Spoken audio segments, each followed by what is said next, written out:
Can you guess what the single greatest threat is to global biodiversity? Go on, have a guess. Is it deforestation? Or maybe pollution? Or perhaps climate change? If you're someone who's watching this video, I'm guessing that you probably care very deeply about this. And so do I. I'm someone who spent my entire adult life fascinated by and studying life on Earth. Today, we're going to be talking about research that tried to answer just this question. What is the most serious threat facing life on Earth? Let's find out. I'm sure you've all heard of the ongoing biodiversity crisis playing out all around the world right now, as well as other ongoing and related crises like, for example, the fight against climate change. The IUCN's Red List is currently the biggest and best source of reliable data on what types of threats are being faced by wildlife globally. A study published in 2022 attempted to gather and analyze these data to answer the questions: what are the most common threats faced by species around the world, and what are the most serious threats?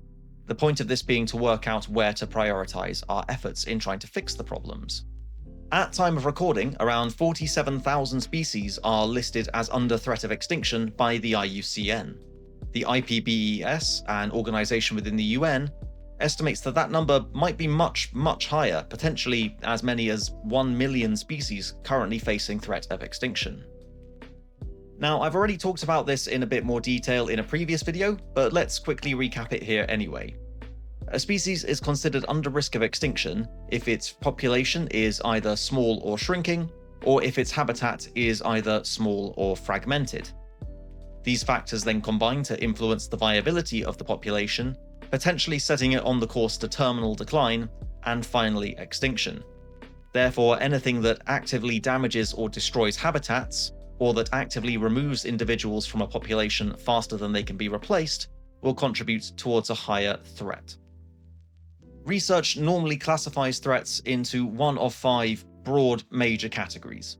These are habitat destruction, overexploitation, pollution, climate change and weather, and finally invasive species and diseases. Now, some of these are pretty self-explanatory, but we'll run through what each of them means as we get to them. For the study we're talking about today, the researchers went through data for almost 21,000 species on the Red List, attempting to classify which of the 5 major threats they faced, and which of those was the leading cause of their extinction risk. First, let's run through what the 5 most common threats that species faced were. In 5th place was climate change and weather, the least common of the big 5 threats faced by wildlife globally, affecting around 16.8% of threatened species.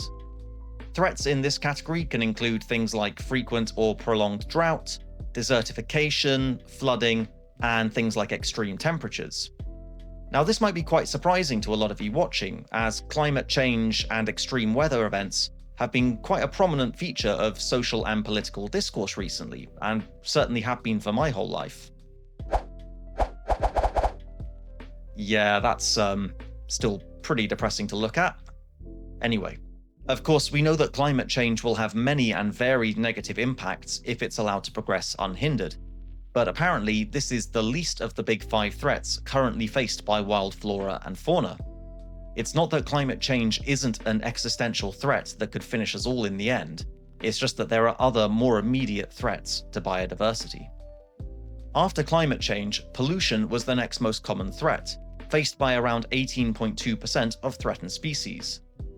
Threats in this category include things like runoff from mining, industry and agriculture, sewage in our waterways, smog in the air, and also light pollution, which affects many invertebrates, including critical pollinator species. Much like climate change, pollution has been central to the public debate around conservation and the biodiversity crisis for many years now. Okay, I promise that's the last time I'm going to do that. Okay. Despite this, pollution is a relatively uncommon threat faced by species around the world. Remember though, when I say relatively uncommon, 18.2% of around 21,000 assessed species still means there are about 3,500 species that are threatened by pollution. It's not that it's not a big or serious problem, it's just not the biggest one. In 3rd place are invasives, affecting around 25% of threatened species. Invasive species, diseases, and even sometimes rogue genetic material count in this category. When a new species enters an ecosystem that it is not native to, it can quickly spread and outcompete the local flora and fauna, rapidly unbalancing and overwhelming the local ecosystem. This can also happen when diseases enter a new environment, where they can rapidly spread and decimate the local populations who have no resistance to them, or they can take advantage of the more suitable climate in that place. Whether the effect is direct or indirect, if the invasive places species at risk of extinction, it counts in this category. These invasives can very quickly cause massive reductions in the populations of native species, placing them at the very precipice of extinction. One of the clearest examples of this played out across the islands of the Pacific Ocean, as European explorers and colonists brought rats and domesticated animals on their ships. These proved to be devastating to the local populations of birds and reptiles, who had, in many cases, adapted to life without these kinds of predators, and laid their eggs on the ground where the rats could easily hunt them and the livestock could trample their nests. There are countless other examples that we could talk about from all around the world, and I plan on making a video in the future that will discuss some of these in more detail. If you know of any that are particularly interesting to you, please let me know what they are down in the comments. Overexploitation, in the form of things like overfishing and poaching, is the second most common threat category, affecting around 26.6% of threatened species. Species can be threatened by overexploitation for things like food production and other industries, as many types of fishes and whales have done. While whaling is illegal in most of the world now, there are still some places that practice it, and the ocean is a vast and difficult place to police. But the good news is that since the ban on whaling has become more widely accepted around the world, many populations of whale and dolphin seem to be starting to recover. Overfishing, on the other hand, is still a major problem. While this was recognized decades ago, and marine protected areas have existed in one form or another for over a century, we are still seeing massively reduced populations of many fish species. This is potentially a good example of interlinking and interaction between these different threat categories. Refuse from fishing boats, such as broken lines and nets, form a major proportion of ocean plastics pollution. These can sink and choke coral reefs, as well as snare or be ingested by other ocean animals. We'll talk more about what this means later on in the video. Poaching and overcollection are major contributors to overexploitation on land. Interpol estimates that the illegal trade in wildlife is worth $20 billion a year, making it one of the largest organized criminal enterprises on Earth, drawing in and relying on armed violence and corruption worldwide. In a rare bit of good news, I can tell you that more than 100 member nations of Interpol have been engaging in actively combating this trade, with arrests and seizures made all around the world, all the time. But all of these threats that I've mentioned so far pale in comparison to the biggest one. The single most common threat faced by species worldwide, and by a very big margin, is habitat destruction, affecting 88.3% of species worldwide. Habitat destruction in this context refers to the either complete destruction or significant alteration of habitats by direct human activity. This means that indirect damage from things like pollution and climate change do not count in this context.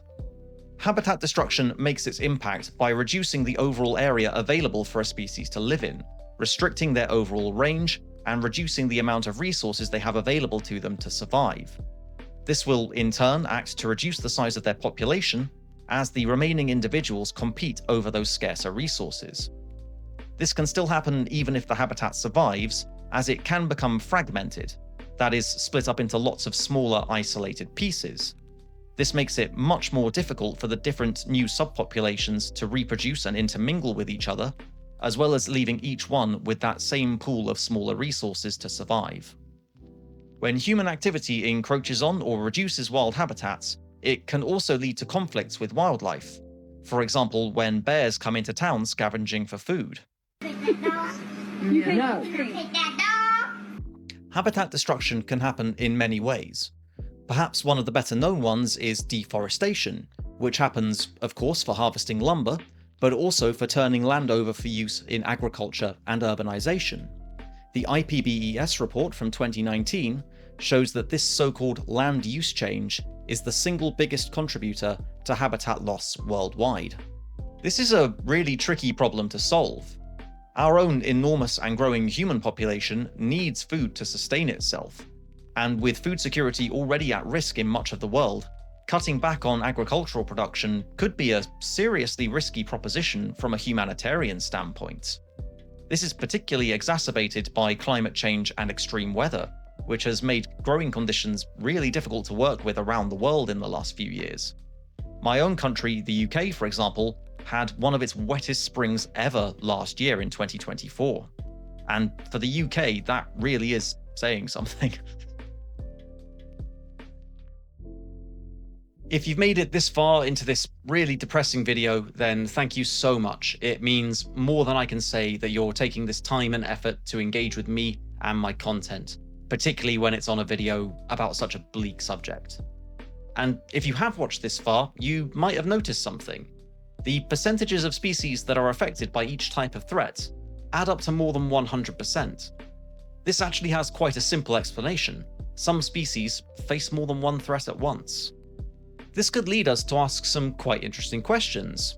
Maybe habitat destruction is the most common threat faced by species around the world, but what if it's not as severe or dangerous of a threat as some of the other ones, like pollution or maybe climate change? The authors of the research that we've been talking about also attempted to answer this question. Assessment reports on the IUCN Red List contain information and data about what different threats are faced by each individual species.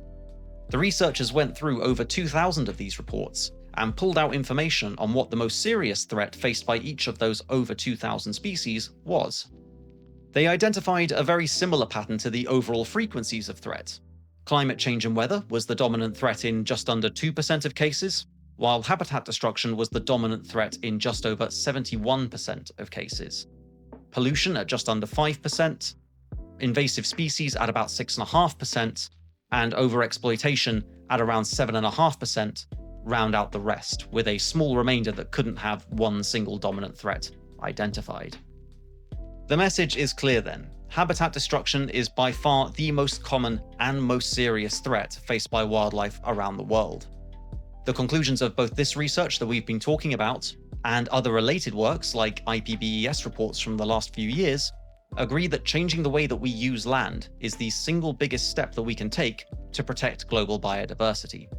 Thankfully, this is where I can finally start giving you some good news. Finally.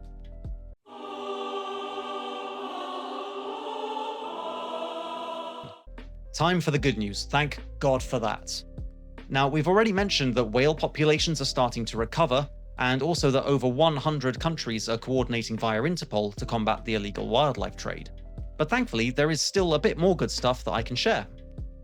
While more land is still being given over to construction and agriculture, there is a growing movement towards rewilding. And if you want inspiration on that subject, you need look no further than where we are right now: YouTube. If you go up to the search bar and search for rewilding videos, you will find a whole search page full of results.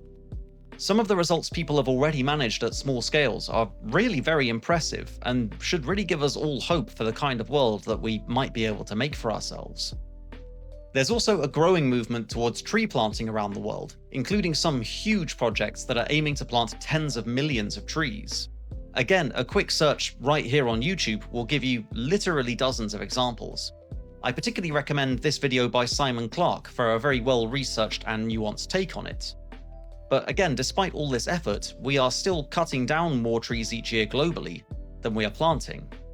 New technologies are also being deployed that will help to remove plastics pollution from the ocean. Again though, like with the tree planting, it's important to remember that the amount being removed each year is certainly a lot less than the amount still being added. God damn it, this was supposed to be the good news section. Cutting down on food waste is also very important, and unfortunately for some, so is cutting down the amount of meat that we eat. I've been a lifelong meat eater, but now I'm trying to cut down and try not to eat meat every day like I used to. If more land is used for growing crops for direct human consumption, rather than feeding to livestock, which also use up more land themselves, then we could produce the same amount of food on much less space. Kurzgesagt made a very good video about this already. Remember, reducing so-called land use change from wild space to exploited land is a key step in combating the enormous threat of habitat loss. That being said though, I'm not here to preach at you, and I'm definitely not here to tell you what to do. Your decisions are your own, and all I'm trying to do is present you the information that we have in the most balanced and even-handed way that I can manage. With that in mind, let's discuss some caveats of those earlier findings. The research we've been talking about does have some limitations. First among those is the sample size. While 20,000 species might sound like a huge sample, and by the standards of most research, it is huge, it still represents only a tiny fraction of all the species that are alive today. Adding to this is the fact that the data was sourced from the IUCN Red List. While this is one of, if not the single best resource that we have for understanding extinction risk and threats, it is far from complete. Many groups are massively undersampled relative to their total diversity on the Red List, while some major groups aren't even sampled at all. Larger and wider travelling animals, like birds and mammals, are far easier to find and assess than, for example, invertebrates that only live deep in the soil in the middle of rainforests, or creatures that only live at the bottom of ocean trenches. It's entirely possible that these more obvious and accessible species that we've been able to study are sensitive to different threats than the harder to find ones that we have yet left understudied. And that brings us on to another problem: how threat is defined into categories. Now, defining 5 major categories of threat is a useful way to think about this. It helps us to simplify and grasp the vast and complex problem of biodiversity loss and extinction risk. But it could be oversimplifying our thinking. Earlier in the video, I mentioned how there can be interactions between the different threat categories. We'll talk more about what this means later on in the video. Specifically, how refuse from overfishing is a major contributor to plastic pollution in the oceans. Other types of interaction can occur. For instance, climate change and habitat alteration can both contribute towards invasive species and diseases finding footholds in new environments. Hello, it's future me coming at you, editing this in the middle of a heatwave. I realised that past me, when recording this segment, kind of just mentions that, but doesn't really expand on it at all. So basically what happens is that when you significantly alter an environment, that can make it more suitable and easier to exploit by an invasive. For example, if you cut down lots of trees or clear underbrush, that creates space and can let in more light for an invasive plant species to then, say, capitalise on. Also, if climate change has impact on a particular environment and makes it either sort of warmer or drier or something like that, again, that just makes it more suitable. And that happens quite a lot with that chytrid fungus that infects amphibians that I briefly mentioned earlier. Anyway, time to let this guy get back on with it. In their report from last year, the IPBES made use of the term polycrisis to describe the array of environmental, climatic, societal, and economic factors, all interlinking and cascading into each other. I think that term polycrisis is very fitting to describe this situation. Even though decades of immense effort to gather and analyze data have given us a chance to start answering these important questions, we're still missing the vast majority of the puzzle. And while we might have a decent idea of what the finished picture will look like, there's still a strong chance that we could be oversimplifying our thinking. And with that, I want to thank you all for staying around and watching until the end. By the time I'm done, this will again be probably the longest video I've made yet. And while I'm still really very new to this whole YouTube video making thing, I hope I'm getting better with each upload. And I hope that you've enjoyed this video, as depressing as it was, and that you'll stay tuned for more installments coming soon. Thank you for your time.